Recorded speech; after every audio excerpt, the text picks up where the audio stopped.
They went after our 5,000 students at our event there of high school and college kids. And look, I get attacked all the time. People say false things. I'm a public figure. But when you go after 16 and 17-year-olds that travel from across the country that then have to live for the rest of their life with a shadow over them because someone at ABC says that they might be linked to neo-Nazis. But look, what did it take for us to get to the point of an apology? We had to threaten a lawsuit, Jesse.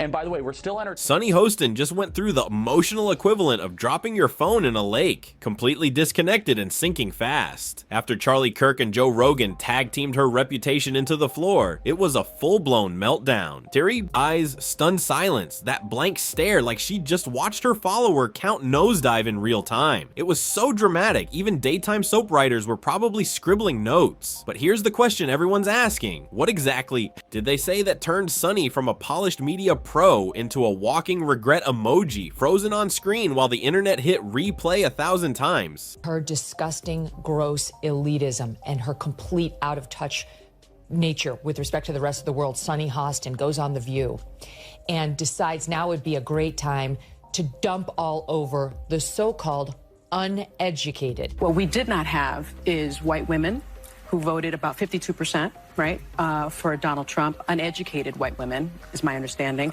You have Latino men, actually, voting more for him. And you have, and black men was not the story. We're not the story here because they voted almost 80% for the vice president. Right. Just because you didn't go to college doesn't mean you're stupid, and it doesn't mean that you don't have wisdom. You can go to college and get a bunch of irrelevant facts about how men can allegedly give birth or whatever they teach. Buckle up. This takedown was so brutal, her teleprompter probably filed a workplace complaint. It started like any other week for Sunny Hostin, sipping her own praise, basking in applause from an audience that treats one-sided takes like gospel. Then, boom. The universe hit her with a double-decker slam from both flanks. On one side, Charlie Kirk, Gen Z's caffeinated PowerPoint warrior, armed with stats, sarcasm, and zero patience for elite media fluff. On the other, Joe Rogan, king of the podcast. Jungle, tearing through her credibility mid-rant about elk meat, ice baths, and shadow governments. And Sunny?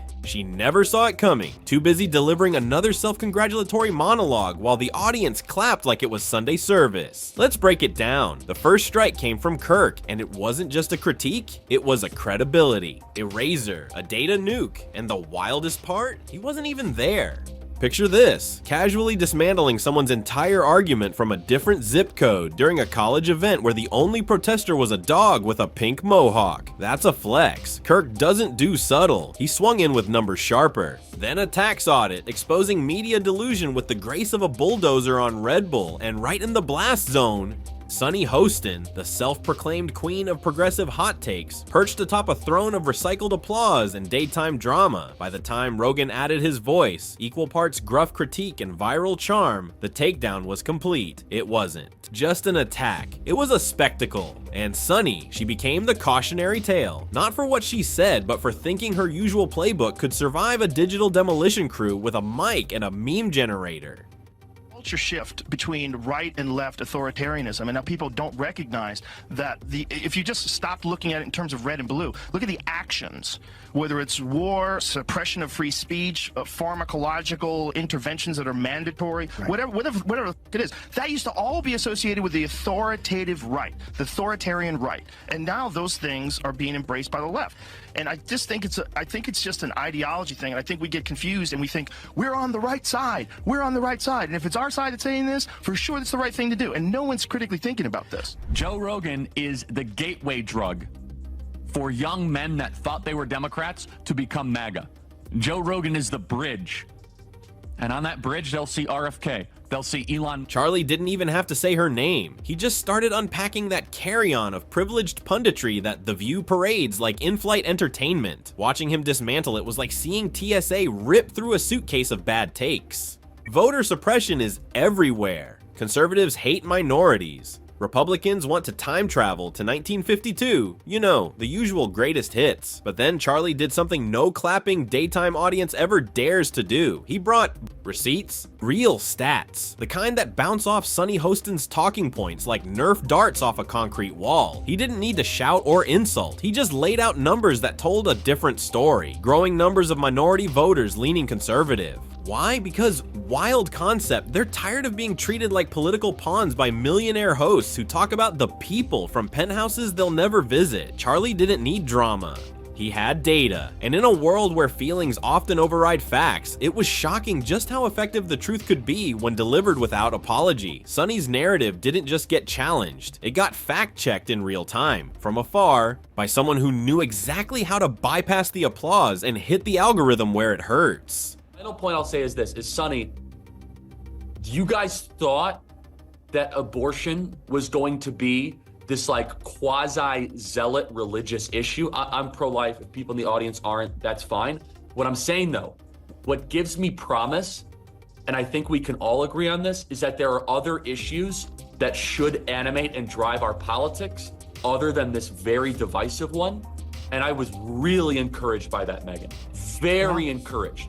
Because the media was forcing this as an up or down vote on a referendum on a highly complicated, very emotional, very personal issue. And it turned out the American people were like, yeah, actually, these other 6 things matter more. And Charlie didn't stop there. He dragged the entire charade into the daylight, torching the absurd image of TV millionaires lecturing America about oppression from their high-rise balconies, sipping $8 almond milk lattes, wrapped in designer moral outrage, all while claiming they're the ones being held back. Please. The only thing rigged on that set is the applause sign, blinking like a TikTok light show trying to manufacture emotion on cue. Then came the elitism.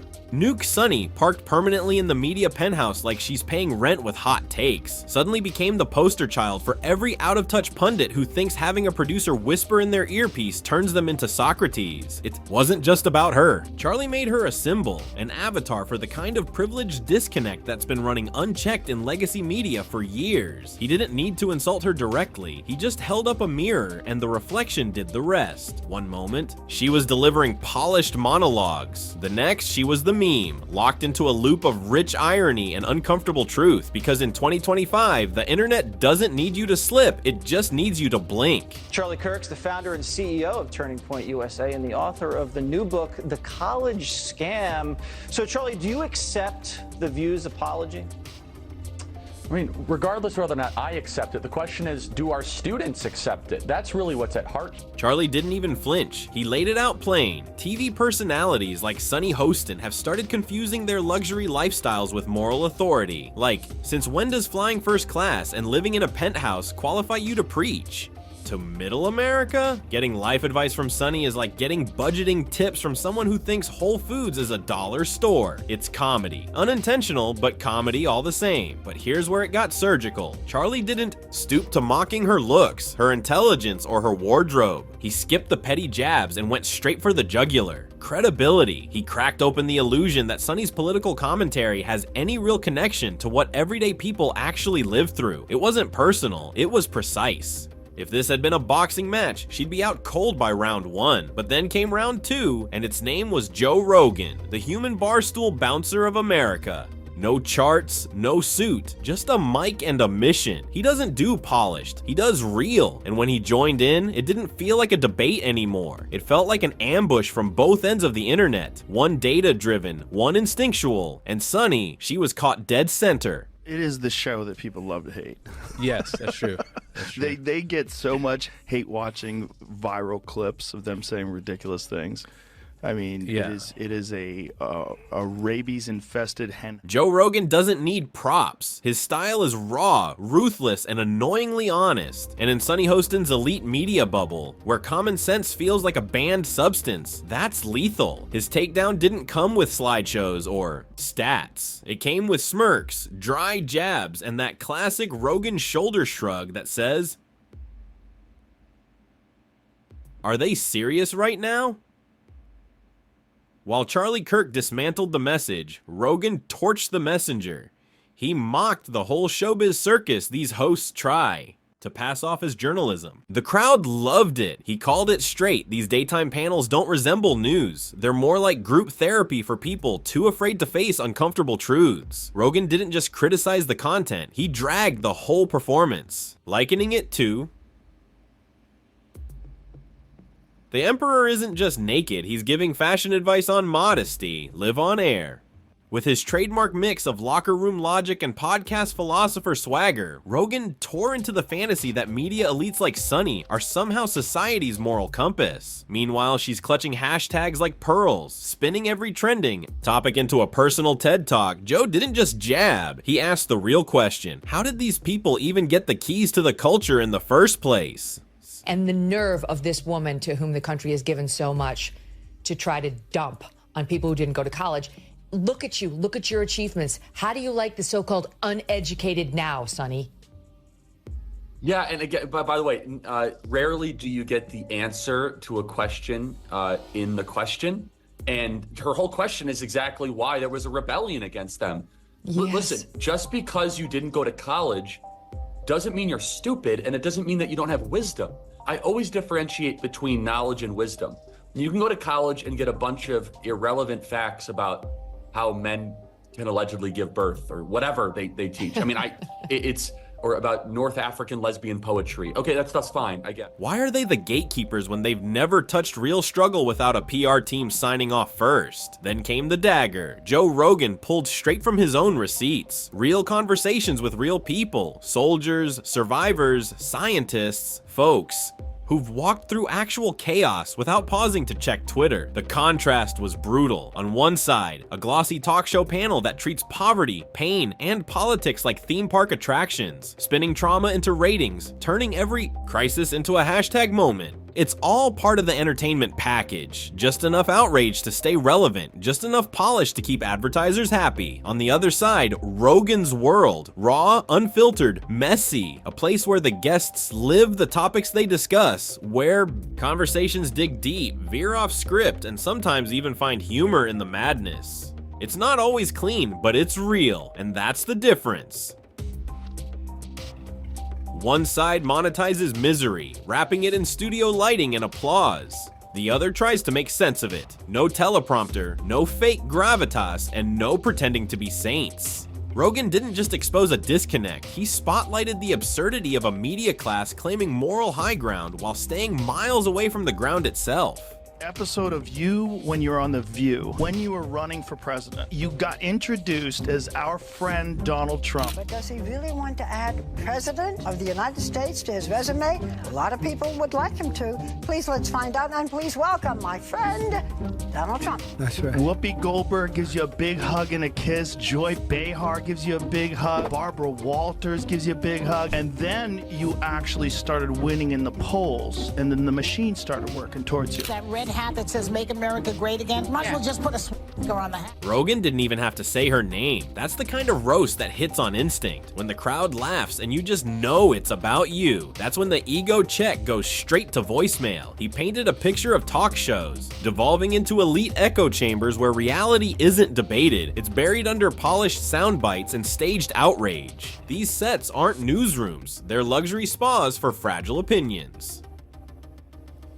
Charlie Kirk came with receipts. Rogan came with mockery. One exposed the numbers, the other exposed the nonsense. And the result, the same. Sunny Hostin, usually untouchable, inside her applause bubble, suddenly looked like a background character in a bad sketch about cable news. And here's where it gets poetic. Two men, wildly different in every way. Kirk, the suit-clad stats machine. Rogan, the hoodie-wearing chaos agent, accidentally teamed up like some cultural glitch in the Matrix. No coordination, no shared agenda, but somehow their attacks landed in perfect sync, like a cosmic 1-2 punch that broke through the TV. Filter and hit real. It wasn't a debate, it was a disruption, and when it was over, Sunny wasn't just rattled, she was reframed from leading voice to viral casualty, all without them even saying her name.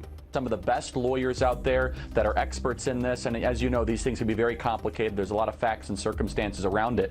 But we're not going to let this go, because you should not be able to smear 5,000 high school and college kids and then just be able to walk away with it. And the reason they felt they needed to do that, Jesse, is because if they told their audience the truth, that when gas is the most expensive it's been, flights are super expensive, that 5,000 kids decided to spend a weekend in summer traveling across the country to go hear from conservative speakers, maybe the audience, The View, would think twice about all of their ideas. That's why they felt so compelled to try to smear our wonderful summit this last week. Charlie Kirk showed up with the PowerPoint. Joe Rogan showed up with a verbal flamethrower. And together, they didn't just challenge Sunny Hostin's credibility, they set the whole set on fire. They torched the script, flipped the coffee table, and walked out without sticking around for the post-show wrap-up. And then, the internet smelled smoke. Ah yes, the internet, petty, relentless, and always hungry for blood.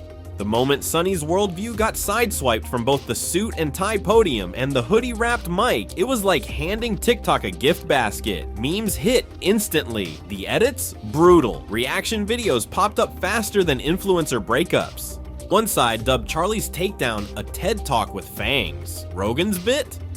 Comedy gold with a body count. Twitter turned into an open mic night. Threads morphed into essays. One clip got treated like a masterclass. The other, a drive-by with punchlines. And people were hooked. Creators started doing duets, reenacting the whole thing like it was Shakespeare. For the digital age, part tragedy, part roast, all content. And Sunny? Silent. Because how do you clap back at a demolition that never even said your name? This wasn't a debate. It wasn't even a beef. It was a spiritual audit from two completely different dimensions. And the karma hit instantly. Her usual defenders tried to jump in, but there was nothing to spin. No personal jabs, no sexist digs, no low blows to deflect. Just cold, precise commentary aimed directly at the hollow space behind her network-approved persona. She didn't just get called out, she got exposed. Not by insult, but by contrast. And in a media landscape driven by perception, that might be the deepest cut of all. I get it. I also hate Joy Behar, so I don't love you, but I also hate that squawking bird, so I hate the whole thing. And frankly, that show, you want to talk about a show that set women back, is The View. You want to talk about that show, if the CIA is engineering, Antifa and fucking the Capitol riot, some crazy misogynist engineered The View, because there's nothing worse than The View. In terms of there are so many brilliant women out there, none of them are on The View. None of them have gone near the set of The View. Now, Charlie's clip is being studied in high school debate clubs like a blueprint, calm, surgical, and devastating. A masterclass in how to dismantle a narrative without ever raising your voice. Meanwhile, Rogan's segment is breaking replay. Records so fast, it probably triggered a bonus clause in his Spotify contract. This wasn't just a takedown, it was a cultural event. And Sunny? Oh, she's trending, but not the fun kind. Not here's my outfit trending. More like someone unplugged the internet before we get a sequel trending. The comment sections are brutal. PR teams can spin a lot of things, but not this. Not when the damage is this clean, this clinical. Because here's the rare part. When political precision, Kirk, and cultural instinct, Rogan, collide with perfect timing, the result isn't chaos, it's clarity.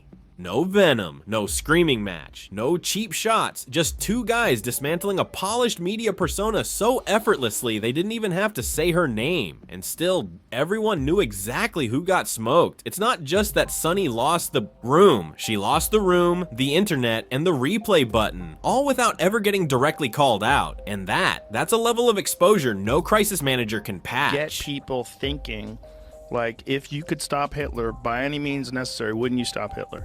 And so they equate Donald Trump with Hitler and go, here you go, this is our modern Hitler. Do you see what Whoopi Goldberg said? What'd she say? Whoopi Goldberg said that Biden could arrest all the Republicans and put them in jail. You just need to see how unhinged this kind of thinking is. Well, you know what Joe Biden could do? Joe Biden, you have to see it, because It's so on TV. crazy. She said it's on television. Charlie and Joe didn't just go after Sunny Hostin. They took aim at the entire world she represents. That shiny, polished media bubble where talking points masquerade as thoughtful debate and applause tricks audiences into believing something real was said. They stripped away the glitter, exposing a dust-covered echo chamber posing as truth. But here's the twist. They didn't merely take down a single personality. They shattered the whole formula. The pundit class booked not for insight, but for timing, performing moral outrage like scripted theater, queued up by producers and hashtags. Charlie arrived armed with data, like a drone strike from the policy world, while Joe showed up swinging verbal bar stools. Different styles, same mission, and somehow both landed perfectly. The result? Total collapse. No beef, no name calling, just exposure so clean it cut deeper than any insult. Charlie Kirk showed up in full uniform, navy blazer, precision fade, and that confident, I know the Constitution better than your law professor energy. He probably dreams in legal clauses and Supreme Court rulings. His delivery, pure policy, zero fluff, surgical strikes. He didn't roast Sunny Hostin. He dismantled the ideological scaffolding she's leaned on for years. Elite detachment, TED Talk vibes, and applause from those who see political nuance as a buzzkill. And here's the killer. He never even said her name. His words sliced through her worldview like it was stitched from reruns and daytime drama fumes. Then, like the cage opening for an open mic night at a UFC weigh-in, Joe Rogan stomped in. No notes, no prep, just raw, chaotic wisdom. A gym coach who reads conspiracy threads for fun, but somehow makes sense of the madness. Together, they tore down the polished facade with precision and chaos, leaving nothing standing. The View has to be, you know, if you average out the View hosts, among the dumbest people on television.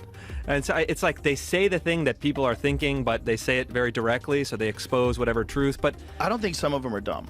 You don't think so? No, I don't think Sunny Hostin. You think it's deliberate? I think she's ideologically driven, and they have blinders on for sure.